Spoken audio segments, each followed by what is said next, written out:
Ito nga pala yung anak ko, kasi pati yung classmate niya. Tapos ayan yung yung swimming. Bali, indoor swimming sila dahil malamig po rin sa labas. Pero pre-admission yan, di ba? Ang laki. Yung nasa pangalawa, bali yan 6 feet yan. Yung sa anak ko, nasa lang sila sa mababaw kasi hindi naman sila marunong mag-swimming. Parang mga 3 feet lang. Ayan. Yan, naglalaro sila. Ngayon, teenager na rin yung anak ko. Almost teenager na. Pero at least, siyempre dito kasi kapag under 12, kailangan bantayan pa rin yung mga bata.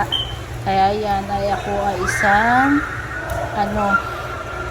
guardian nila na taga-bantay. O diba? Habang nagbabantay ako yan, binibidyohan ko sila.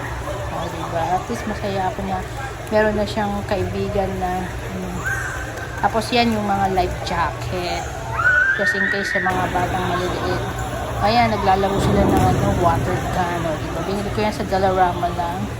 Diba? Para at least meron silang mapaglaruan. Diba? At least masaya ako na nag-i-enjoy sila. Masaya ako na at least meron ng kalaro yung anak ko. Na kasi dito kasi yung kahit na nakatira kami sa apartment, iba namin kapitbahay, ilang taon na kami nakatira, hindi ko pa rin kilala. Kaya yan, sabik siya sa kalaro. Yun lang naman, salamat.